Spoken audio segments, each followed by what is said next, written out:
Right praise तो point रहा बाप्तिस्म। तो देखो तो प्रथम क्वेश्चन एक्चुअली द्वितीय थर बाप्तिस्म नेबा आवश्यक कि is second time baptism necessary. हाँ बोल भी कहिबार नाई भी बोली भी कहिबार। देखो तो इन केस इटी इटी इटी डिस्कशन रहिला नाम विषय रे पिता पुत्र पवित्र आत्मा ना जीसु ख्रीष्ट प्रभु जीसु ख्रीष्ट प्रेरित माने काहारी नाम रे देले से मन पिता पुत्र नाम पवित्र आत्मा नाम रे देले कि देखांतो हमको बोल के ना से माने पिता पुत्र पवित्र आत्मा को नाम रे देई नाहंती जीसु ख्रीष्ट को नाम रे देले काहे की बोली कहले नुआरे सेवा आरंभ हैला मंडली रो सेवा कार्य आरंभ हैला तो लोक मानको काहारी नाम परिचय कराइबा दरकार रही हैं पिता जिहोवा तो नुहे पवित्र आत्मा भी नुहे तो डेफिनेटली सुसमाचार मेन सेंटर पॉइंट अटंती प्रभु जीशु ख्रीष्ट विश्वास काहारी उपरे जेहोवांक उपरे ना पवित्र आत्मांक उपरे ना पुत्रंक उपरे तो ऑब्वियसली पुत्रंक उपरे अर्थात जीशु ख्रीष्ट नाम दरकार कि गोटे प्रभु जीशु ख्रीष्टंकर नाम को हाइलाइट करिवार सेवा कार्य ता सेमानकर आमर भी आउ एस्पेशली सेई काल रे जीशु बोलिबा नाम पाइथिबा लोक बहुत थिले जिहुदी मानकरे जीसु तो रहिला ग्रीक भाषा जीसस हैला ग्रीक किंतु हिब्रू रे रहिला यशुआ यहोशुआ होशेया यशया है यशुआ जिहोशुआ यहोशुआ जे ई जहा अछि जे ए जा इंग्लिश बाइबल रे अछि यूरोपियन लैंग्वेज रे ताहा ये हुए हमरो हमरो जहा ओडिया बाइबल रे य को ज बोली प्रोनाउंस करंती कि नहीं যৌবন जेहोबा जिहोबा एक्चुअली साडे यो अटे यहोवा यौवन यो यो यूरोपियन रे स्पेशली आई थिंक जर्मन केतक देश मानकरे य को ज बोली प्रोनाउंस करंती ଆଉ ଜକୁ ୟ ବୋଲି ପ୍ରୋନାଉନ୍ସ କରନ୍ତି JESUS ଯାହା ଇଂରାଜୀରେ ଜିସସ୍ ବୋଲି କହୁ ଆକ୍ଚୁଆଲି ଗ୍ରୀକରେ ତାହା ୟେସୁସ୍ ହେବା କଥା ୟେସୁସ୍ ତେଲୁଗୁରେ ୟେସୁ ବୋଲି କହୁ ଆକ୍ଚୁଆଲି ରାଇଟ୍ ୱାର୍ଡ ୟେସୁ ୟେସయ్యା ୟେସୁ ବୋଲି ଯାହା କହୁ ଆକ୍ଚୁଆଲି ଗ୍ରୀକର ପ୍ରୋନାଉନ୍ସିଏସନ JE तो हिब्रू भाषाରେ JA ହେଉ JE ହେଉ ଇଏ ହେବ यहोशुआ जिहोशुआ होशे पुस्तक अच्छी होशया जिसायो जहाँ ओडिया रे आइजया एक्चुअली यशया तेलुगु रे यशया यश या माने यश मीन्स परित्राण या मीन्स सदा प्रभु यशया मीन्स सदा प्रभु ही परित्राण अटति गॉड इज आवर साल्वेशन यीशु परित्राण यशया परित्राण यहोशुया जिहोशियो यहोशु या सदा प्रभु ही परित्राण सेम मीनिंग आसे कि नहीं तो सेई काल रे बहुत जन एई नाम पाइबा लोक माने थिले तो परित्राण काहारी को जीसुଙ୍କ नामରେ ମିଳିବ ବୋଲାରୁ ନାଜରିତୀୟ ଯୀଶୁଙ୍କର ନାମ ନାଜରିତୀୟ ଯୀଶୁ ହିଁ ଖ୍ରୀଷ୍ଟ ଅଟନ୍ତି ନଥନିଏଲ କହିଲେ ନାଜରିତରୁ ଆସିବେ କି ମସିହା ନାଇଁ ତ बोलर सर बुझाइले नाजरीत रे बढ़िले बाबू ସେଥିପାଇଁ ନାଜରିତ ନାମ ଆସିଲା ନହେଲେ ଆକ୍ଚୁଆଲି ସେ ବିଥଲେହେମ ରେ ଜନ୍ମ ହେଲେ ନାଜରିତ ରେ ବଢିଲେ କପରନହୁମ ରେ ରହିଲେ ସେ ବିଥଲେହେମ ରେ जन्म हेले बोल जानला पर तो फिर कुछ बात है उसमें खोजिबा को पड़ला जोहन आंद्रे जाय कि सिमोन पीतर को कहले आमे मसीहा को खोजिकी पाइछु संधान पाइछु वी हैव फाउंड मेसाया ए माने जाय कि फिलिप को कहउछंती सुनो कोन जानछो ना आज हमें मसीहा को पाइछु खोजी की पाइबर खोजुथिले पुणी तो पेंटिकोस दिवस रे हमको जଣା पडुछि कि डेफिनेटली जीसुଙ୍କର नाम କହିବାକୁ ପଡିଲା एस्पेशली जिहुदी मान पाखरे କାରଣ ସେମାନଙ୍କର ସଦାପ୍ରଭୁଙ୍କର ପରିଚୟ ସେମାନଙ୍କୁ ଅଛି, ଈଶ୍ୱରଙ୍କର ଆତ୍ମାଙ୍କର ପରିଚୟ ସେମାନଙ୍କର ଅଛି, କିନ୍ତୁ ସଦାପ୍ରଭୁଙ୍କର ଜଣେ ପୁତ୍ର ଅଟନ୍ତି ବୋଲି ପରିଚୟ ନାହିଁ ସେମାନଙ୍କର। ପୁତ୍ର ହେଇକି ଆସିଥିବା ବ୍ୟକ୍ତିଙ୍କୁ ପୁତ୍ର ବୋଲି ମାନି ପାରିଲେନି, ଯେମିତି ଆଜି ମୁସଲିମ ମାନେ ବି ମାନନ୍ତୁ ନାହିଁ କି ମାନନ୍ତି ନାହିଁ କି ସେମାନେ ସେମାନେ ସେମାନେ ଈଶ୍ୱରଙ୍କୁ ମାନନ୍ତି, କିନ୍ତୁ ଈଶ୍ୱରଙ୍କର ଗୋଟେ ପୁତ୍ର ଥାଏ କି ଆଜ୍ଞା? ସେ ବିବାହ ହେଇଛନ୍ତି କି? ତାଙ୍କର ସ୍ତ୍ରୀର ନାଁ କଣ ହେଲେ? ସେ କଣ ମରିୟମକୁ ବାହା ହେଲେ ବୋଲଛ ନା କଣ କି କଥା ଆଜ୍ଞା? ଗୋଟେ ପୁତ୍ର ପାଇବା ପାଇଁ ତମେ ବିବାହ ହେବା ଦରକାର କି? ଜଣେ ଅନାଥ ପିଲାକୁ ତୁମେ ପାଖକୁ ନେଲେ ତାର ପାଇଁ ବାପା ହେଇପାରିବ ନାଇଁ କି? କି କଥା କହୁଛନ୍ତି? ତମେ ଦାସଙ୍କୁ ମଧ୍ୟ ପ୍ରେମ କରି ପୁତ୍ର ପରି ପ୍ରେମ କରିବା ବାପା ମାନେ ଅଛନ୍ତି। এটা কি logic? You don't need to be married to get a child, to have a child. ଆଜି ଆମେ ପ୍ରଭୁ ବିବାହ ହେଇକି ଗୋଟେ ହଜାର ଲୋକଙ୍କୁ ବିବାହ ହେଇକି ତାପରେ ଆମେ ଜନ୍ମ ହେଇଛୁ କି ଯେ ସେ ଆମକୁ ତାଙ୍କର ସନ୍ତାନ ବୋଲି ଗଣିଲେ? ପୁତ୍ର ହେବାର ପ୍ରୋସେସ ଗୋଟେ ଅଛି, ବାଇ ଫେଥ। ଆମେ କେତେ ଜଣଙ୍କୁ ଦେଖିଲେ ବାପା ପରି ମାନୁ, କେତେ ଜଣଙ୍କୁ ଦେଖିଲେ ଆମର ଆତ୍ମିକ ପୁତ୍ର ବୋଲି ମାନୁ। ଆତ୍ମିକ ପୁତ୍ର ହେଲେ ବି କେତେ ଜଣ ଛୁଆ ମାନେ ଦେଖିକି ଡାଡି ବୋଲି କହିଦିଅନ୍ତି। ଆମ ଆମ ଆମ ଠାରେ ବାପାଙ୍କୁ ଦେଖନ୍ତି ସେମାନେ। ତ ସେଇ ହିସାବରେ ବାପା ସନ୍ତାନ ବୋଲିବା ସମ୍ପର୍କ ଇଟ୍ସ ନ୍ୟାଚୁରାଲ। ଯୁହୁଦୀ ମାନେ ବିଶ୍ୱାସ କରନ୍ତି ନାହିଁ କି ପୁତ୍ର ଥିଲେ, ମୁସଲିମ ମାନେ ବିଶ୍ୱାସ କରନ୍ତି ନାହିଁ କି ଈଶ୍ୱରଙ୍କ ଜଣେ ପୁତ୍ର ବି ଅଛନ୍ତି। କି କଥା ଏଟା? ତ ପେଣ୍ଟିକୋସ୍ତ ଦିବସରେ ବାଧ୍ୟରେ ଯୀଶୁଙ୍କର ନାମ ଯେପରିକି ପ୍ରକାଶ ପାଉ, ପ୍ରଚାରିତ ହେଉ, ପ୍ରଚାର କରିବାକୁ ପଡିଲା। ତେଣୁ କରି କାହାରି ନାମରେ ବୁଡୁଛନ୍ତି ଏମାନେ? ଯୀଶୁ ଖ୍ରୀଷ୍ଟଙ୍କ ନାମରେ, ଆଉ ତାହାଙ୍କ ନାମରେ ଛଡା ପରିତ୍ରାଣ ନାହିଁ। ଅବଭିୟସଲି। ତ ପ୍ରଭୁ ଯୀଶୁ ଖ୍ରୀଷ୍ଟ କଣ କହିଲେ? ପିତାଙ୍କ ନାମରେ, ପୁତ୍ରଙ୍କ ନାମରେ, ପବିତ୍ର ଆତ୍ମାଙ୍କ ନାମରେ। ଏବେ ପ୍ରଭୁ ଯୀଶୁ ଖ୍ରୀଷ୍ଟଙ୍କର ପଏଣ୍ଟ ରୁ ଯଦି ଆମେ ଚିନ୍ତା କରିବା, ତ୍ରିତ୍ୱ ପିତା ପୁତ୍ର ପବିତ୍ର ଆତ୍ମା ତିନି ଜଣ ଅଛନ୍ତି। ଅବଭିୟସଲି ଅବଶ୍ୟ ତିନି ଜଣ ଅଲଗା ଅଲଗା ବ୍ୟକ୍ତିତ୍ୱ ଅଛି ତ୍ରିତ୍ୱରେ। Three persons in one God head. ଗୋଟେ ମନୁଷ୍ୟ ତିନୋଟି ଭାଗ, ଶରୀର, ଆତ୍ମା, ପ୍ରାଣ, ଯେମିତି ଯେମିତି ନାଇଁ କି? ୱାନ୍ ମେଟେରିଆଲ ବା ଥ୍ରୀ ଡିଫରେଣ୍ଟ ଥିଙ୍ଗସ୍। ଶରୀର ଡିଫରେଣ୍ଟ ବିଷୟ ଅଟେ, ପ୍ରାଣ ଅଲଗା ବିଷୟ ଅଟେ, ଆତ୍ମା ଅଲଗା ବିଷୟ ଅଟେ। ଆତ୍ମାକୁ ଶରୀରକୁ ମିଶାଇକି ବାନ୍ଧିକି ରଖିଛି କିଏ? ପ୍ରାଣ। ପ୍ରାଣ ପଳେଇଲା ଦିଟା ଅଲଗା ହେଇଯିବେ। ପ୍ରାଣ କୁଆଡେ ପଳେଇବ ଜଣା ନାହିଁ। ଶରୀର ମାଟିରେ ମିଶିଯିବ, ଆତ୍ମା ପଳାଇବ, କିନ୍ତୁ କନେକ୍ଟେଡ ହେଇକି ଅଛନ୍ତି। ଏବେ ରାଜିବେ ଆପଣଙ୍କର ଆତ୍ମା ଓ ପ୍ରାଣ ଶରୀର ଟିକେ ଅଲଗା କରିକି ଦେଖାନ୍ତୁ, ଆମେ ଦେଖାଇ ପାରିବୁ ନାହିଁ। ଆମର ଜ୍ଞାନ, ଆମର ଶକ୍ତିର ଲିମିଟେସନ୍ସ ଅଛି। ଯୋଗ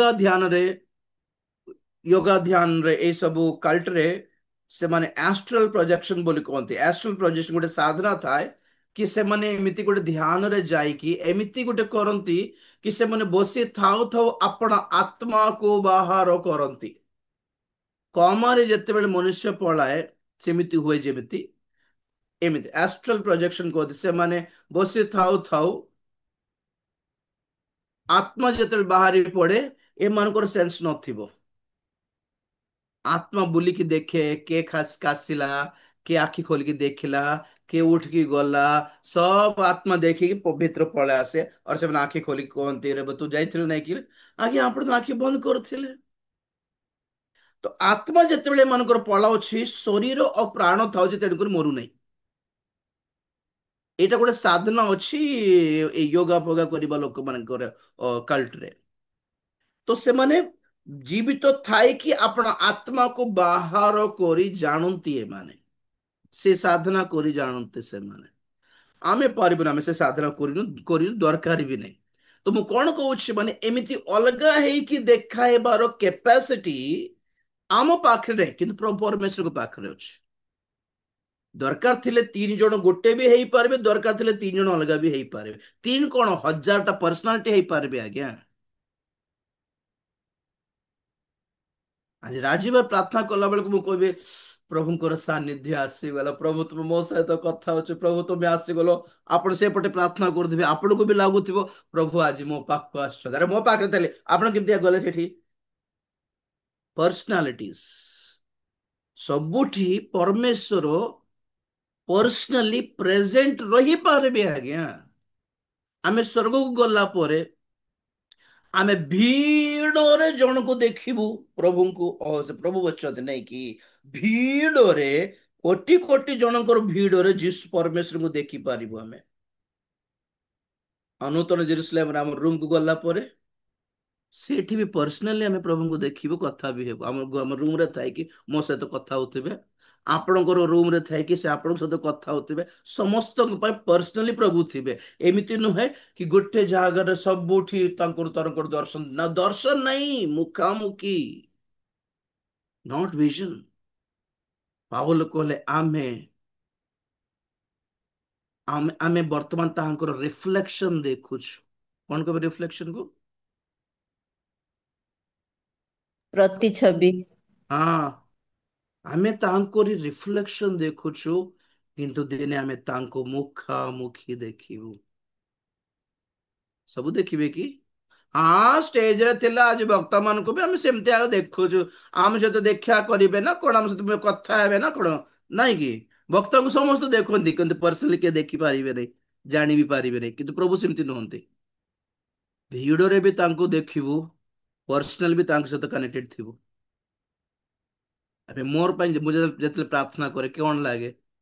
ସମସ୍ତଙ୍କର ପରମେଶ୍ୱର ତମେ ଲାଗିବ କି ନା, ମୋର ପ୍ରଭୁ, ୟୁ ଆର୍ ମାଇନ୍। ପ୍ରଭୁ କଣ କହିବେ? You R mine. ଏ ଯୋଉ ପର୍ସନାଲ ବୋଲିବା ଫିଲିଙ୍ଗ ଅଛି, ଇଣ୍ଟିମସି, ଆମେ ପାରିବୁ କି? ନା, ସେ ପାରିବେ। ଯେତେ ଜଣ ତାଙ୍କର ଭକ୍ତ ମାନେ ଅଛନ୍ତି ସମସ୍ତଙ୍କ ପାଇଁ ସେ ସେତିକି ଭାଗରେ ବିଭକ୍ତ ହେଇଯାଇ ପାରିବାର କ୍ୟାପାସିଟି ଥିବା ସକ୍ଷମ ପରମେଶ୍ୱର ନୁହନ୍ତି କି? ସେ ଗୋଟିଏ ଯୋଜନା ପାଇଁ 3 ଭାଗରେ ବିଭକ୍ତ ହେଇକି ଦେଖାଇଲେ, ବସ୍ ସେତିକି। ଆଠୁ ଅଧିକ ବି ହେଇପାରିବେ, କିନ୍ତୁ 3ଟି ଯଥେଷ୍ଟ ବୋଲି ଭାବିଲେ ପିତା କରିକି ସେ କାମ କରିବା ପାଇଁ, ଜଣେ ପୁତ୍ର ହେଇକି ଜଣେ କାମ କରିବା ପାଇଁ, ପବିତ୍ର ଆତ୍ମା ହେଇକି କାମ କରିବା ପାଇଁ ସେ ଡିଭାଇଡ ହେଲେ ପରେ ବାଇବଲ କହେ ଆମେ ସ୍ୱର୍ଗକୁ ଗଲା ପରେ ଏ ମାନେ ମିଶିଯିବେ। କାମ ସରିଲା ପରେ ମିଶି ଯାଇପାରିବେ ଆଜ୍ଞା। ତ ସେ ହିସାବରେ କେବଳ ଯୀଶୁ ବୋଲିବା ଶିକ୍ଷାରେ ସେମାନେ କଣ କରନ୍ତିନି, ପୁତ୍ର ହିଁ ଈଶ୍ୱର ପିତା ଅଟନ୍ତି, ପୁତ୍ର ହିଁ ପୁତ୍ର ଅଟନ୍ତି, ପୁତ୍ର ହିଁ ପବିତ୍ର ଆତ୍ମା ଅଟନ୍ତି। ସେଇ କନସେପ୍ଟରେ ବି ଏତେ ବଡ ଭଣ୍ଡ ଶିକ୍ଷା ଅଛି ବୋଲି ମୁଁ ଭାବେ ନାହିଁ। ଠିକ ଅଛି ବାଉ, ତୁମେ ଯୀଶୁଙ୍କ ଠାରେ ପିତାଙ୍କୁ ଦେଖି ପାରୁଛ, ଯୀଶୁଙ୍କ ଠାରେ ପୁତ୍ରଙ୍କୁ ବି ଦେଖି ପାରୁଛ, ଯୀଶୁଙ୍କ ଠାରେ ପବିତ୍ର ଆତ୍ମାକୁ ଦେଖି ପାରୁଛ, କଣ ମନ୍ଦ ହେଇଗଲା ଏ ଭିତରେ? କେତେ ଜଣ ନାଇଁ, ପିତା ଅଲଗା, ପୁତ୍ର ଅଲଗା, ପବିତ୍ର ଆତ୍ମା ଅଲଗା। ତଥାପି ପିତାଙ୍କ ଠାରେ ପୁତ୍ରଙ୍କୁ ବି ଦେଖି ହେବ, ପୁତ୍ରଙ୍କ ଠାରେ ପିତାଙ୍କୁ ଦେଖି ହେବ। କାରଣ ପ୍ରଭୁ ଯୀଶୁ ଖ୍ରୀଷ୍ଟଙ୍କର ନାମ କଣ ରଖା ହେବ ବୋଲି ଯିଶାୟା 9:6 କହେ? ଆଶ୍ଚର୍ଯ୍ୟ, ମନ୍ତ୍ରୀ, ପରାକ୍ରାନ୍ତ ପରମେଶ୍ୱର। ହଁ, କଣ କୁଆଡେ ଗଲେ ସବୁ? ପିତା, ଶାନ୍ତିରାଜ। ଅନନ୍ତକାଳୀନ ପିତା, ଟେମ୍ପୋରାରୀ ପିତା। ଯୀଶୁ ମଧ୍ୟ ପିତା ହୁଅନ୍ତି, ଅଛନ୍ତି। ଯୀଶୁଙ୍କର ନାମରେ ଗୋଟେ ନାମ ଅଛି ପିତା ବୋଲି, ଟେମ୍ପୋରାରୀ ନୁହେଁ, ଇଟରନାଲ ଫାଦର। ଯୀଶୁ ବି ପୁତ୍ର ହେଇପାରନ୍ତି ଆଜ୍ଞା। ଯୀଶୁ ଗୋଟେ ପ୍ରଭୁ ମୋ ଠାରେ ମୁଁ ପିତାଙ୍କୁ ଦେଖ, ମତେ ଗ୍ରହଣ କଲେ ପିତାଙ୍କୁ ଗ୍ରହଣ କଲା ପରି, ମୋର କଥା ମାନିଲେ ପିତାଙ୍କୁ ମାନିଲା ପରି, ମତେ ରେସ୍ପେକ୍ଟ ଦେଲେ ପିତାଙ୍କୁ ରେସ୍ପେକ୍ଟ ଦେଲା ପରି, ମତେ ଯେ ମୋର ଆଜ୍ଞା ପାଳନ କରେ, ମୁଁ ଆହୁରି ପିତା ଯାଇକି ତାଙ୍କ ଠାରେ ବାସ କରିବୁ। ଆପଣଙ୍କର କଣ କହିବେ ସେଟା समझ ରହିला, आपके समझ पे निर्भर करता है। या तो उनको 3 अलग करके देखो या एक करके देखो, फर्क नहीं पड़ता। तो प्रभु जीशु ख्रीष्ट जहाँ कहले पिता पुत्र पवित्र आत्मा को नाम रे, एबे इठी नाम विषय देखिबा। ପିତା ନାମ ନୁହେଁ, वी नो दैट। ପୁତ୍ର ବି ନାମ ନୁହେଁ, ଆମେ ଜାଣିଛୁ। ପବିତ୍ର ଆତ୍ମା ବି ନାମ ନୁହେଁ। ତ ତିନି ଜଣଙ୍କର ନାମରେ ବୋଲି ଲେଖା ହେଇଛି। ତବେ ଖୋଜିବାକୁ ପଡିବ ପିତାଙ୍କର ନାମ କଣ। ମୂଷା ପଚାରିଲେ, ସାର୍ ଆପଣ ପଠାଉଛନ୍ତି ମିଶର ଦେଶକୁ, ତ ସେ ପଚାରିବେ କିଏ ପଠାଇଲା ତମକୁ। ନାଇଁ, ହେବ୍ରିୟ ମାନଙ୍କର ଈଶ୍ୱର ପଠାଇଲେ। ତାଙ୍କର ନାମ ଯାକ ଅଛି ନା ନାଇଁ। ଆମର ଦେବ ଗୋଟେ ନାମ ଅଛି, ତମର ଈଶ୍ୱର କିଛି ନାମ ନାହିଁ କି। ପଚାରିଲେ ମୁଁ କଣ କହିବି ପ୍ରଭୁ ବୋଲାରେ, ପ୍ରଭୁ କହିଲେ ଆମ୍ଭେ ପଠେଇଛୁ। ନାମ କିଛି କହିଲେନି, ଆମ୍ଭେ। ଜିହୋବା ମାନେ ଆମ୍ଭେ, ଯେ ଅଛୁ ସେ ଅଛୁ। ଆମେ କଣ ଅଛୁ? ଆମେ ଅଛୁ। I M, what is I M? ଇଂରାଜୀରେ ଆଇ ଏମ୍ କୁ ଟ୍ରାନ୍ସଲେଟ କର ଓଡ଼ିଆରେ, ଏମ୍ ଏମ୍। ଦିସ୍ ଇଜ ଯାହା, ହି ଇଜ ଯାହା, ସି ଇଜ ଯାହା, ଆଇ ଏମ୍ ତାହା। ମୁଁ ଅଛି। ଜଣେ ଈଶ୍ୱର ଯେ କି ଅଛନ୍ତି, ମାନେ ତାର ଅର୍ଥ କଣ? ଆଉ କିଏ ନାହାନ୍ତି। ପ୍ରେଜ ଦ ଲର୍ଡ। ସହଜରେ ବୁଝନ୍ତୁ ପରା, ଜଣେ ଈଶ୍ୱର ଯେ ଅଛନ୍ତି, और ବାକିଟା ଦେବାଦେବୀ। ଦେବାଦେବୀ ଅଛନ୍ତି କିନ୍ତୁ ଈଶ୍ୱର ନୁହନ୍ତି। ହ୍ୟାଲୋ, ଈଶ୍ୱର ଜଣେ, ଯାହାଙ୍କୁ ଅଲଗା ନାମ ଏକ୍ସଟ୍ରା ଦରକାର କି। ଆମ୍ଭେ ଈଶ୍ୱର ହେଇଛୁ। ଆଉ ଅଛି, ଆଇ ଏମ୍। ଆଇ ମାନେ ମୁଁ, ଏମ୍ ମାନେ କଣ? ଆମ୍ଭେ ଅଛୁ, ଆଇ ଏମ୍। କୋଉଠି ଏମ୍? କାଲି ଥିଲେ ଆଇ ୱାଜ, ଆସନ୍ତା କାଲିକୁ ଥିଲେ ଆଇ ଏମ୍ ଗୋଇଂ ଟୁ ବି। ବଟ ପରମେଶ୍ୱର କେ ଗତକାଲି ବି ଆଇ ଏମ୍, ଆଜି ବି ଆଇ ଏମ୍, ଆସନ୍ତା କାଲି ବି ଆଇ ଏମ୍। ସେ ଗୋଟେ ଜାଗାରେ ଥାଇକି ପାଷ୍ଟରେ ବି ରହିପାରୁଛନ୍ତି, ପ୍ରେଜେଣ୍ଟରେ ବି ରହିପାରୁଛନ୍ତି, ଆଉ ଫ୍ୟୁଚର ବି ରହିପାରୁଛନ୍ତି। ତେଣୁକରି ଅତୀତ କାଳ, ବର୍ତ୍ତମାନ କାଳ, ଆଉ ଆସନ୍ତା କଣ ଭବିଷ୍ୟତ କାଳରେ ମଧ୍ୟ ଥିବା ଏକମାତ୍ର ପରମେଶ୍ୱର ସେ। He was, he is and he is going to be, and totally he is. ଆଉ ଅଛନ୍ତି ସେ। ତ ନମ୍ବର वन, ସଦା ପ୍ରଭୁ ତାଙ୍କ ନାମ, ଯାହାଙ୍କ ନାମ କି नाम एकशो दरकार नहीं। आंबे बोली कहले, आंबे अछु, जो है वही। और कोई दूसरा शैतान आसले तुम ईश्वर के, ईश्वर जे ହେଇଛନ୍ତି ସେ ଅଟନ୍ତି ମୋର ईश्वर ବୋଲି କହିଲେ ବି ବୁଝିଯିବ ସେ। माने तांको नाम, नाम कौन जरूरत, नाम की क्या जरूरत है। सिर्फ एक ही है परमेश्वर, उसके हम बच्चे हैं बोल के देखो तो। ନାଇଁ, ନାମ କହିଲେ ଚିହ୍ନିବୁ ନା, କାରଣ ବହୁତ ଗୁଡାଏ ଈଶ୍ୱର ମାନେ ଅଛନ୍ତି। ନାଇଁ, ହେବ ନାଇଁ। ସେ ପୋଷ୍ଟରେ ଖାଲି ଜଣେ ଆଗ ଅଛନ୍ତି ସେଠି। ଦେବା ଦେବୀ ଆତ୍ମା ଇଏ ସେ ସବୁ ଅଛନ୍ତି, ଗୁଡାଏ ଥିବେ। ଈଶ୍ୱର କେବଳ ଜଣେ। ଦୂତ ମାନେ, ଭୂତ ମାନେ କୋଟି କୋଟି ହେଇପାରନ୍ତି, ଦେବା ଦେବୀ ମାନେ କୋଟି କୋଟି ହେଇପାରନ୍ତି,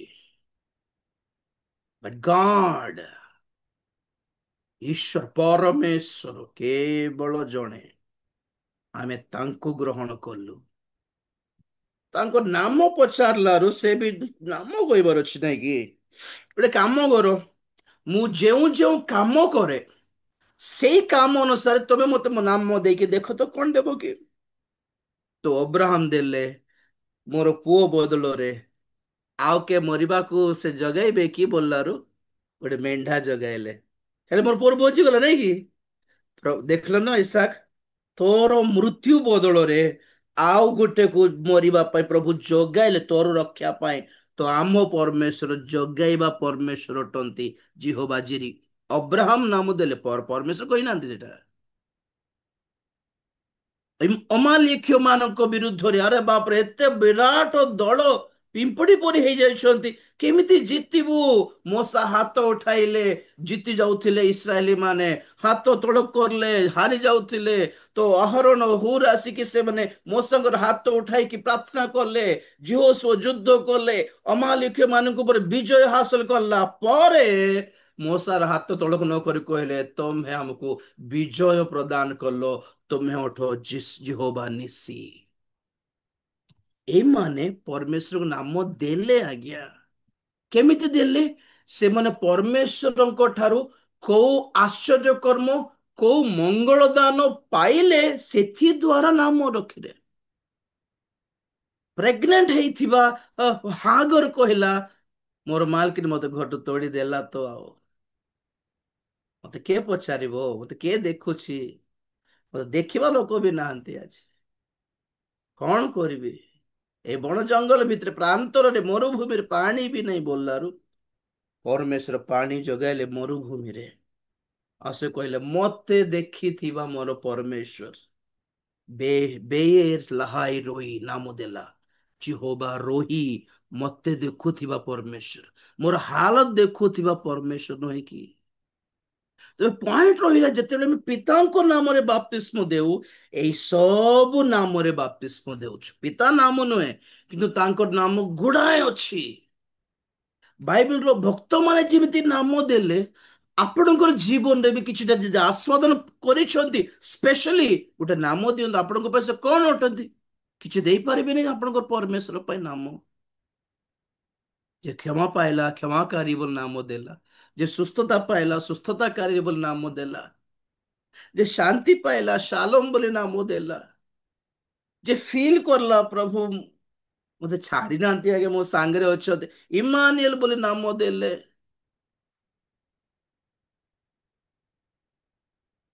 ଯେଉଁ ଭାବିଲେ, ଆରେ ଏଠି ପରମେଶ୍ୱର ଯଦି ଅଛନ୍ତି ମାନେ, ଆଉ ଆଉ ଏଇଟା କଣ ଗୋଟେ ଗୋଟେ ଗୋଟେ ଜଙ୍ଗଲ ହେବ କି? ଏଇଟା ପରମେଶ୍ୱରଙ୍କର ଗୃହ ହେବ ନା? ବୈଥେଲ ବୋଲି ନାମ ଦେଲେ ଯାକୁବ। ଏଲ ବେଥେଲ, ପରମେଶ୍ୱରଙ୍କର ମନ୍ଦିର। ମୁଁ ପରମେଶ୍ୱରଙ୍କର ମୁଖ ଦର୍ଶନ କଲି, ପନୁଏଲ। ସେମାନେ ପରମେଶ୍ୱରଙ୍କୁ ଯାହା ଯାହା ଆସ୍ୱାଦନ କଲେ। ତ ପିତାଙ୍କ ନାମ ଏମିତି ଗୁଡାଏ ଅଛି, El Shaddai, Adonai, Elohim. Elohim actually ହିବ୍ରୁରେ ପ୍ଲୁରାଲ ୱାର୍ଡ। ଆକ୍ଚୁଆଲି ଏଲ ମାନେ ଜଣେ। ଆମକୁ ଓଡିଆରେ ଯେମିତି, ଓଡିଆର ପ୍ଲୁରାଲ କେମିତି କହିବେ? ଗୁଡ଼ିକ, କାଜଗଜ ଗୁଡ଼ିକ, ଚେର ଖଟ ଗୁଡ଼ିକ। ତେଲୁଗୁରେ ଲୁ ମିଶେଲେ ହେଲା ପ୍ଲେଟ, ପ୍ଲେଟ ଲୁ ବୋଲେ ପ୍ଲୁରାଲ। ଚେର କୁର୍ଚି ବୋଲେ ଗୋଟେ ଚେର, କୁର୍ଚି ଲୁ ବୋଲ କହିଲେ ପ୍ଲୁରାଲ ହେଲା, ବହୁ ବଚନ ହେଲା। ମନୁଷ୍ୟ ଜଣେ, ମନୁଷ୍ୟ ଲୁ ବୋଲି କହିଲେ ବହୁତ ଜଣ। ସେମିତି ହିବ୍ରୁ ଭାଷାରେ ଏଲ ବୋଲି କହିଲେ ଜଣେ, ଏଲୋ ହିମ୍ ହିମ୍ ଇମ୍ ଆଡ କଲେ ବହୁ ବଚନ ହେଇଯାଉଛି, ମାନେ ଜଣଙ୍କ ଠାରୁ ଅଧିକ ଅଛନ୍ତି ବୋଲି ଅର୍ଥ। କିରୁବ, କିରୁବ ବୋଲି କହିଲେ ଜଣେ, କିରୁବିମ୍ ବୋଲି କହିଲେ ବହୁ ଜଣ। ସେରାଫ ବୋଲି କହିଲେ ଜଣେ, ସେରାଫିମ୍ ବୋଲି କହିଲେ ବହୁତ ବହୁ ବଚନ। ସେମିତି ଯେତେବେଳେ ହିବ୍ରୁ ଭାଷାରେ ବାଇବେଲ ଲେଖା ହେଲା, ପୁରାତନ ନିୟମ ଏଲୋହିମ୍ ବୋଲି ଲେଖିଲାରୁ ଜଣା ପଡୁଛି ଈଶ୍ୱର ବୋଲିବା ପଦରେ ଜଣଙ୍କ ଠାରୁ ଅଧିକ ହିଁ ଅଛନ୍ତି। କେତେ ହେଇଥିବେ କାଳେ ବୋଲି ଚିନ୍ତା କରୁଛ, ଆମେ ଅଧ୍ୟୟନ କରିକି ଦେଖି ପାରୁଛୁ କି ଈଶ୍ୱର ପଦରେ ତିନି ଜଣଙ୍କ ନାମ ଅଧିକାଂଶ ଦେଖା ଯାଉଛି। ପିତା ବି ଦେଖା ଯାଉଛନ୍ତି, ପୁତ୍ର ବି ଦେଖା ଯାଉଛନ୍ତି, ପବିତ୍ର ଆତ୍ମା ବି ଦେଖା ଯାଉଛନ୍ତି। ପିତାଙ୍କର ନାମ ଖୋଜିକି ବାହାର କଲୁ କେତେଟା? ପୁତ୍ରଙ୍କ ନାମ କଣ? ଯେଶାୟା 9:6। ଆଶ୍ଚର୍ଯ୍ୟ ବି ତାଙ୍କର ନାମ ଅଟେ, ମନ୍ତ୍ରୀ ତାଙ୍କର ନାମ ଅଟେ, ଅନନ୍ତକାଳୀନ ପିତା ତାଙ୍କର ନାମ, ପରାକ୍ରାନ୍ତ ପରମେଶ୍ୱର ତାଙ୍କ ନାମ, ଶାନ୍ତିର ରାଜା, ଶାନ୍ତିର ଅଧିପତି ତାଙ୍କ ନାମ ବୋଲି ଦିଆଯିବ ବୋଲି ଲେଖା ଅଛି। ତ ସେଠି କଣ ଦେଖିଲୁ ମାଥ୍ୟୁରେ? ଯୀଶୁ ବୋଲି ତ ନାମ ଦେଲେ। ଆଉ ଏଇ ଯୀଶୁ ବୋଲି ନାମ ଭିତରେ ହିଁ ସେ ସବୁ ଅଛି ବୋଲି କହିଲେ ବି ଚଳିବ। କେତେ ଜଣଙ୍କ ପାଇଁ ଆଶ୍ଚର୍ଯ୍ୟକାରୀ ସେ, କେତେ ଜଣଙ୍କ ପାଇଁ ମନ୍ତ୍ରଣାକାରୀ ସିଏ, କେତେ ଜଣଙ୍କ ପାଇଁ ମୋର କିଏ ନାହାନ୍ତି, ତମେ ତ ମୋର ପିତା, ଆଉ ଏ ମା ବାପା ମାନେ ମରିଯିବେ, ଛାଡିଯିବେ, ତମେ ତ ଛାଡିବନି, ଅନନ୍ତ କାଳ ନୁହେଁ କି ପ୍ରଭୁ ତମେ ମୋର ପାଇଁ? କେବଳ ପିତା କି? କେବଳ ଭାଓବାଦୀ କି? କେବଳ ଦାସ ହେଇକି ଆସିଲ କି? କେବଳ ପ୍ରଭୁ କି? କେବଳ ପୁତ୍ର କି? ନା, ତମେ ମୋର ପାଇଁ ପରମେଶ୍ୱର ବି। ଥମାସ କଣ କହିଲେ? ହେ ମୋର ଈଶ୍ୱର, ହେ ମୋର ପ୍ରଭୁ। ଦିଟା ବି, ଈଶ୍ୱର ବି ତୁମେ, ପ୍ରଭୁ ବି ତୁମେ। ତ ପ୍ରଭୁ ଯୀଶୁ ଖ୍ରୀଷ୍ଟଙ୍କ ନାମ ଆଉ କଣ? 7:14, ଇମାନିଏଲ ବୋଲି ନାମ ଦେବେ ତାଙ୍କୁ। ମାଥ୍ୟୁ 1:21ରେ ଦୂତ ଆସି କହିଲେ, ଯୀଶୁ ବୋଲି ନାମ ଦେବ ତାଙ୍କୁ। ପ୍ରକାଶିତ 19:11, ସେ ସତ୍ୟ ଓ ବିଶ୍ୱସ୍ତ ବୋଲି ନାମ ପାଇଥିବା ବ୍ୟକ୍ତି ସିଏ। ସତ୍ୟ ବି ତାଙ୍କ ନାମ, ବିଶ୍ୱସ୍ତ ବି ତାଙ୍କ ନାମ ଆଜ୍ଞା। 19:13 ପ୍ରକାଶିତ ବାକ୍ୟ, ଈଶ୍ୱରଙ୍କର ବାକ୍ୟ ବୋଲି ତାଙ୍କୁ ଗୋଟେ ନାମ ଦିଆଗଲା। 19:16 ତାଙ୍କର ଜଙ୍ଘ ଦେଶରେ ରାଜା ମାନଙ୍କର ରାଜା, ପ୍ରଭୁ ମାନଙ୍କର ପ୍ରଭୁ ବୋଲି ନାମର ଲେଖା ଅଛି। ଆଉ ସେଇ 19:12ରେ ଗୋଟିଏ ନାମ ତାଙ୍କର ଅଛି, ଯାହା ତାଙ୍କୁ ଛଡା କିଏ ବି ବର୍ତ୍ତମାନ ଜାଣି ନାହାନ୍ତି। ଆମେ ସେଠି ଗଲେ ଜଣା ପଡିବ ତାଙ୍କର ଆକ୍ଚୁଆଲି ନାମଟା। ବର୍ତ୍ତମାନ ସେ ପରିତ୍ରାଣ କରୁଥିବାରୁ ତାଙ୍କ ନାମ ଯୀଶୁ। ପରିତ୍ରାଣ ଗୋଟେ କାର୍ଯ୍ୟ, ତ ନାମ ଗୋଟେ ହେଲା। ତ ବର୍ତ୍ତମାନ ଆଶ୍ଚର୍ଯ୍ୟ କି ମନ୍ତ୍ରୀ, ଏଟା ସବୁ ତ ଆମେ ବ୍ୟବହାର କରିବା ପାଇଁ ହେଉନି, କାରଣ ସବୁ ଆଶ୍ଚର୍ଯ୍ୟ ବୋଲି କହିଲେ ନର୍ମାଲି ହେଇଯାଉଛି। ସବୁ ସହିତ ଯୀଶୁ ବୋଲିବାଟା ଆମକୁ ହାଇଲାଇଟ କରିବାକୁ ରହିଲା ବର୍ତ୍ତମାନ। ତ ଏ ଗୁଡାଏ ନାମ କାହାର? ପୁତ୍ରଙ୍କର। ତ ପୁତ୍ରଙ୍କ ନାମରେ ଯେତେବେଳେ ବାପ୍ତିସ୍ମ ଦେଉ, ଏଇ ସବୁ ନାମ ସେମାନଙ୍କ ଜୀବନରେ କାର୍ଯ୍ୟ କରେ ବୋଲି ଗୋଟେ ଭାବନା, ଗୋଟେ ବିଶ୍ୱାସ। ପବିତ୍ର ଆତ୍ମାଙ୍କର ନାମ କଣ? ହେଁ, ଜୀବନଦାୟକ ଆତ୍ମା। ଆମର ପ୍ରକାଶିତ ବାକ୍ୟର ସେ ସପ୍ତ ଚକ୍ଷୁ କହିଥିଲା ପ୍ରଭୁ, ସପ୍ତ ଚକ୍ଷୁ, ସପ୍ତ ପ୍ରଦୀପ, ସପ୍ତ ଶୃଙ୍ଗ, ସପ୍ତ ପ୍ରଦୀପ, ତାହା ଈଶ୍ୱରଙ୍କର ସପ୍ତ ଆତ୍ମା ବୋଲି ଲେଖା ଅଛି। ଈଶ୍ୱରଙ୍କର ଭୟକାରୀ ଆତ୍ମା, ଜୀବନଦାୟକ ଆତ୍ମା, ହେଁ, ଅନୁଗ୍ରହ ଦତ୍ତ ଆତ୍ମା, ସାହାଯ୍ୟକାରୀ ଆତ୍ମା, ଆଦରଣକର୍ତ୍ତା, କମ୍ଫର୍ଟର, ସାନ୍ତ୍ୱନାକାରୀ ଆତ୍ମା। କେତେ ନାମ ଦେଇପାରିବେ? ଆମେ ସପ୍ତ ଆତ୍ମା ବୋଲାରୁ 7ଟା ବାହାର କଲୁ, ଗୁଡାଏ ଥିବ, କାଢି କାଢିକି ଦେଖୁନାହାନ୍ତି। ନିବେଦନକାରୀ ଆତ୍ମା, ଗୁଡାଏ। ଆମର 7 ନମ୍ବର ଥିଲେ ଗୋଟେ ପରଫେକ୍ଟ ଲାଗିବ ବୋଲି 7 କାଢୁଛୁ, ଆଉ ଅଧିକ ବି ଥାଇପାରେ। ତ ପବିତ୍ର ଆତ୍ମାଙ୍କର ନାମ ଗୁଡିକ ବୋଲି କହିବା କଥା, ପୁତ୍ରଙ୍କ ନାମ ଗୁଡିକ ବୋଲି କହିବା କଥା, କି ପିତାଙ୍କ ନାମ ଗୁଡିକ? ନା, ନାମ। ସବୁ ନାମରେ କେତେ ଥର ବୁଡିବୁ ଯେ? ପିତାଙ୍କର, ପୁତ୍ରଙ୍କର, ପବିତ୍ର ଆତ୍ମାଙ୍କ ନାମରେ ଆମେ ବୁଡିଲେ ତାଙ୍କର ଯେତିକି ନାମ ବା ତାଙ୍କର ଯେତିକି କାମ, ଯେତିକି ଉପାଧି, ଯେତିକି ଟାଇଟଲ, ଯେତିକି ସେବା କାର୍ଯ୍ୟ ତାଙ୍କର ଅଛି ଆମ ପ୍ରତି, ତା ସବୁ ଫଳିତ କଣ ସଫଳ ହେବ ବୋଲି ନେଉଛୁ। ତବେ ରହିଲା କଥା କଣ, ମାନେ କୋଉଟା କାହିଁରେ ନେଲେ ଭଲ? କାହିଁକି ତୁମେ ଅଲଗା କରୁଛ ବୋଲଛି ମୁଁ। ପିତା, ପୁତ୍ର, ପବିତ୍ର ଆତ୍ମା ନାମ ଦେଲେ କଣ ଯୀଶୁ ରାଗିଯିବେ ନା କଣ? ଯୀଶୁଙ୍କ ନାମରେ ବାପ୍ତିସ୍ମ ଦେଲେ ପିତା ରାଗିଯିବେ ନା କଣ? ଏମାନେ ସବୁ ଗୋଟେ ବୋଲି ମାନୁନାହାନ୍ତି କି? ଜଣକୁ ଦେଖେ ମୁଁ, ସେ ଟାଇମ ହେଲା, ଜଣେ ପ୍ରାର୍ଥନା କରୁଥିଲେ ଥରେ ବହୁତ ବର୍ଷ ତଳେ। ପିତା ଧନ୍ୟବାଦ, ପୁତ୍ର ଧନ୍ୟବାଦ, పవిత్ర ఆత్మ ధన్యవాదం తెలుగురే. తండ్రి స్తోత్రం, కుమారుడా స్తోత్రం, పరిశుద్ధాత్మ స్తోత్రం. ଘଣ୍ଟାଟି ପିତାଙ୍କୁ ଗୋଟେ ସ୍ତୋତ୍ରମ୍, ପୁତ୍ରଙ୍କୁ ଗୋଟେ ସ୍ତୋତ୍ରମ୍, ପବିତ୍ର ଆତ୍ମା ଗୋଟେ 1 hour ଆଣ୍ଠେଇକି।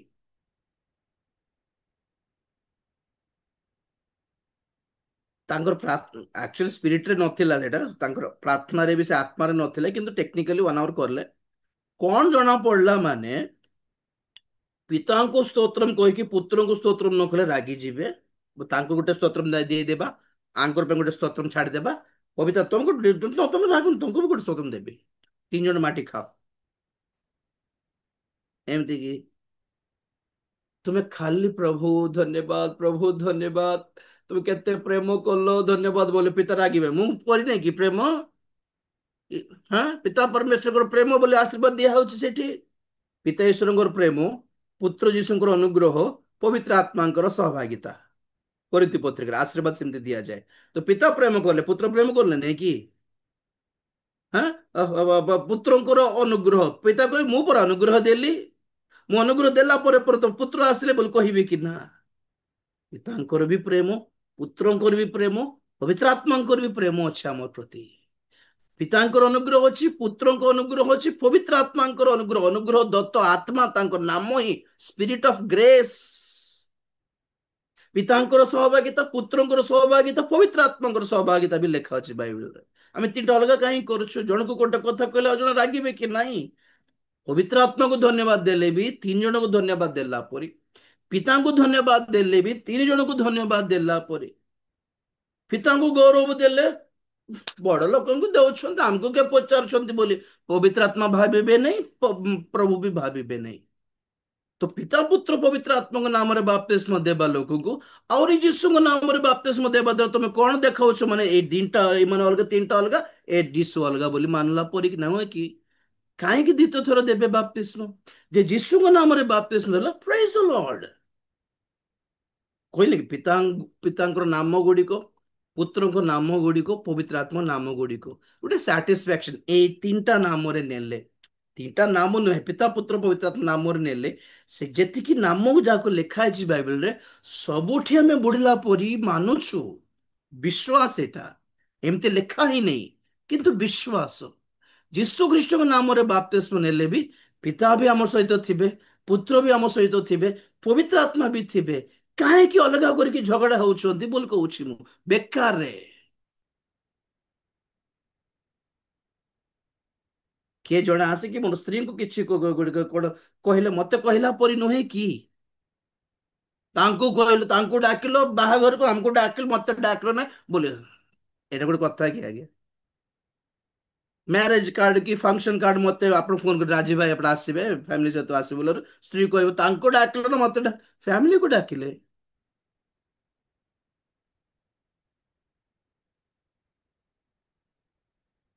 ଏଇ ଫଳ ଖାଇଲେ ତୁମେ ମରିବ, କାହାକୁ କହିଥିଲେ? ହବାକୁ ନା ଆଦମକୁ? ଏଇ ଫଳ ଯେଉଁ ଦିନ ଖାଇବ ସେଦିନ ନିତାନ୍ତ ମରିବ, ଆଦମକୁ କହିଲେ। ହବା ସୃଷ୍ଟି ହେଇନଥିଲା, ହବା ଆଦମଙ୍କ ଠାରେ ଥିଲା।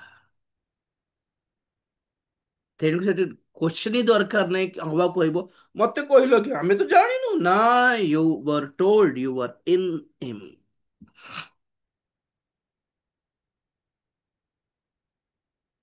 ଅବ୍ରାହମଙ୍କ ବିଷୟରେ କୁହାଯାଏ କି ଅବ୍ରାହମ ଦଶ ମାଂସ ଦେଲେ। ସେତେବେଳେ ଲେବିୟ କୋଉଠି ଥିଲା?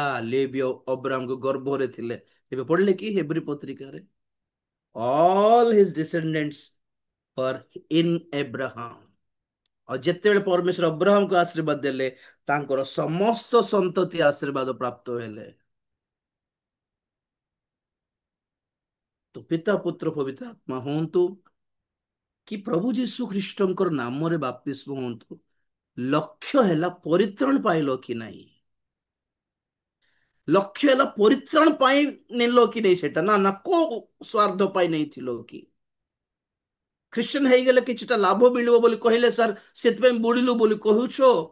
ନା ବିବାହ ପାଇଁ ନେଇଛ, ନା ଖ୍ରୀଷ୍ଟିଆନ ସଂସ୍ଥାରେ ଜବ ପାଇଁ ନେଇଛ, ନା ଖ୍ରୀଷ୍ଟିଆନ ହେଲେ ତୁମକୁ ଘର ଦ୍ୱାର ଦିଆଯିବ, ଫରେନରୁ ଜଣେ ଆସୁଛନ୍ତି ବୋଲି କହିକି ପାଷ୍ଟର ତୁମକୁ ବୋଡାଇଲା, ଏଥିରେ ନିର୍ଭର କରେ ଠିକ ଠିକ ନେଲ ନା ଭୁଲ ନେଲ। ନାମରେ ଫରକ ପଡିବ ନାହିଁ ଆଜ୍ଞା। ତୁମକୁ ବାପ୍ତିସ୍ମ ଦେଇଥିବା ପାଶ ସତରେ ଅଭିଷିକ୍ତ ପାଷ୍ଟର କି, ନା ମଦୁଆ ବ୍ୟଭିଚାରୀ କି, ସେ ନିଜେ ପରିତ୍ରାଣ ପାଇଲା କି ନାହିଁ, ସେଇଟା ଦେଖିକି ତୁମେ ହିସାବ କରିବାର ତୁମେ ନେବା ବାପ୍ତିସ୍ମ ଠିକ ନା ଭୁଲ। सर्टिफिकेट नथिबा, पाठ पढ़ी नथिबा, सर्टिफिकेट पाई नथिबा, एग्जाम लिखि नथिबा जने लोक तुमको चिकित्सा करके औषध लिखिले तुम देह उल्टा खराब हैला परे जानिबो कि से एक्चुअली पाठ पढ़ी नहीं, से डॉक्टर पाठ पढ़ी नहीं, एटी सेटी चोरे कि से दुकान चलाई छी बोली सुनला पर कोन करिवो? ता पाख जीवाटा बंद करके गोटे भल डॉक्टर पाख जिमती जीवो, सिमिति गोटे प्रभुଙ୍କ द्वारा आहूत मनोनीत अभिषिक्त ଶିକ୍ଷିତ ହେଇନଥିବା ଜଣେ ଦାସଙ୍କ ପାଖରେ, ଗୋଟେ ଗୋଟେ ନିଜକୁ ଦାସ ବୋଲି କହୁଥିବା ପାଷ୍ଟର ପାଖରେ ନେଇଥିବା ବାପ୍ତିସ୍ମ ଯଦି ତୁମେ ଜାଣିଲ କି ତାଙ୍କୁ ତ ପରିତ୍ରାଣ ନାହିଁ, ସେ ତ ମଦ ଛାଡି ନାହିଁ, ସେ ତ ନିଜେ ପବିତ୍ରୀକୃତ ହେଇନାହିଁ, ସେ ତ ନିଜେ ବାକ୍ୟ ଜାଣିନାହିଁ, ସେ କେମିତି ବାପ୍ତିସ୍ମ ଦେଇଦେଲା? ସେତେବେଳେ ଟିକେ ଡାଉଟ ଲାଗିବ, ଆରେ ନା ନା ମୁଁ ସଠିକ ବାପ୍ତିସ୍ମ ନେବାକୁ ପଡିବ। ସେତେବେଳେ ସେଟା ତମ ଉପରେ ରହିଲା, ନେବାକୁ ଇଚ୍ଛା କରୁଛ କି, you can go and take. ଆଜ୍ଞା ମୁଁ ଯୋଉ ବାପ୍ତିସ୍ମ ଆଗେ ନେଉଥିଲି, ନା ମୋର ବୁଦ୍ଧି ଥିଲା, ନା ମୁଁ ଠିକରେ ଶିକ୍ଷା ପାଇଲି, ନା ମୁଁ ବାପ୍ତିସ୍ମ ବୁଡାଇଥିବା ସେ ପାଷ୍ଟ ବି ଶିକ୍ଷା ପାଇଲା। तो ସେତେବେଳେ କେତେ ଜଣ ପାଷ୍ଟର ମାନେ ଦେଖି କୁହନ୍ତି ନାଇଁ ବାବୁ ତୁମେ ଅର୍ଥ ନେଲେ ହିଁ ଠିକ ଥିବ ବୋଲି। ନାଇଁ ଯଦି ପାଷ୍ଟର ଠିକ ନାହିଁ କି କଣ ତୁମେ ସେତେବେଳେ ଶିକ୍ଷା ପାଇଲ ନାହିଁ କି ବାପ୍ତିସ୍ମ ନେଇଗଲ, ତୁମେ ଶିକ୍ଷା ନ ପାଇକି ତୁମେ ଠିକରେ ନ ଜାଣିକି ଯଦି ଭଲ ପାଷ୍ଟର ପାଖରେ ବାପ୍ତିସ୍ମ ନେଲ ଯଦି, ତ ପରେ ତୁମେ ଶିକ୍ଷା ପାଅ। ପାଇଲା ପରେ ଆଉ ଥରେ ବାପ୍ତିସ୍ମ ନେବା ଦରକାର ନାହିଁ, କାରଣ ଯିଏ ବାପ୍ତିସ୍ମ ଆଗରୁ ଦେଇଛନ୍ତି ସେ ଠିକ ଲୋକ, ଠିକ ବାପ୍ତିସ୍ମ ଦେଇଛନ୍ତି, କିନ୍ତୁ ତୁମେ ଶୁଣି ନଥିଲ, ଏବେ ଶୁଣ। ଆଜ୍ଞା ଆମର ମନୋଭାବ ଯଦି ଆତ୍ମିକ, ଆମର ନିଷ୍ପତ୍ତି ଯଦି ସଠିକ, ଆପଣ ଯୋଉଠି ବାପ୍ତିସ୍ମ ନେଲେ ବି ଚଳିବ। ଆପଣଙ୍କର ମନ ଠିକ ନାହିଁ, ଆପଣ ଯେତେ ବଡ ଉତ୍ତମ ଦାସଙ୍କ ପାଖରେ ବାପ୍ତିସ୍ମ ନେଲେ ବି ସ୍ୱର୍ଗ ଯିବେନି, କାରଣ ମନ ଠିକ ନାହିଁ, ମନ ପରିବର୍ତ୍ତନ ହେଇନି ସେଠି। ତ କିଏ ଦେଉଛି ସେଟା ପଛ କଥା, ଆପଣଙ୍କର ନିଷ୍ପତ୍ତି କଣ? ଆପଣଙ୍କ ନିଷ୍ପତ୍ତି କଣ? ଆପଣଙ୍କ ନିଷ୍ପତ୍ତି ଯଦି ସଠିକ, ତ ଆପଣଙ୍କୁ ବାପ୍ତିସ୍ମ ଦେଇଥିବା ପାଷ୍ଟର ଠାରୁ ଆପଣଙ୍କର ଆତ୍ମିକତା ଆହୁରି ଆଗକୁ ଯାଇପାରିବ ଆଜ୍ଞା। କି ଆପଣଙ୍କର ବାପ୍ତିସ୍ମ ଦେଇ ପାଷ୍ଟର ମାନେ ଛାନି ହେଇଯିବେ ଗୋଟେ 10 ବର୍ଷ ପରେ, ଆରେ ରେ ରେ ରେ ରେ ମୋ ପାଖରେ ବାପ୍ତିସ୍ମ ନେଉଥିଲେ, ଏତେ ସୁନ୍ଦର ଗୀତ ଗାଉଛି, ଏତେ ସୁନ୍ଦର ୱାର୍ସିପ କରୁଛି, ଏତେ ସୁନ୍ଦର ଦାନ ପାଇଛି କି ମୋ ପାଖରେ ନାହିଁ। ଆଉ ସେଟା ପାଷ୍ଟ ମାନେ ଭାବୁଥିବେ ମୁଁ ମୁଁ ଏତିକି କହିପାରୁନି, ସେ କେତିକି କହିପାରୁଛି। ସତ କଥା। ଆପଣଙ୍କର ନିଷ୍ପତ୍ତି ଯଦି ଠିକ, ତ କାହା ପାଖରେ ନେଲେ କେମିତି ନେଲେ ଡରିବେ କାହିଁକି? ଗୋଡ ଧରନ୍ତୁ ପ୍ରଭୁଙ୍କର। ବାପ୍ତିସ୍ମ ରକ୍ଷା କରିବନି, ନିଷ୍ପତ୍ତି ବହୁତ ଜରୁରୀ, ମନ ପରିବର୍ତ୍ତନ ବହୁତ ଜରୁରୀ। ବାପ୍ତିସ୍ମ ଏକ ପ୍ରକ୍ରିୟା ଯାହା ଆମେ ମାନିବାକୁ ପଡିବ। ଜଣେ ପଚାରୁଥିଲେ ଆମେ ତ ପାପ ପାଇଁ ବାପ୍ତିସ୍ମ ନେଉଛୁ, ଯୀଶୁ କାହିଁକି ବାପ୍ତିସ୍ମ ନେଲେ?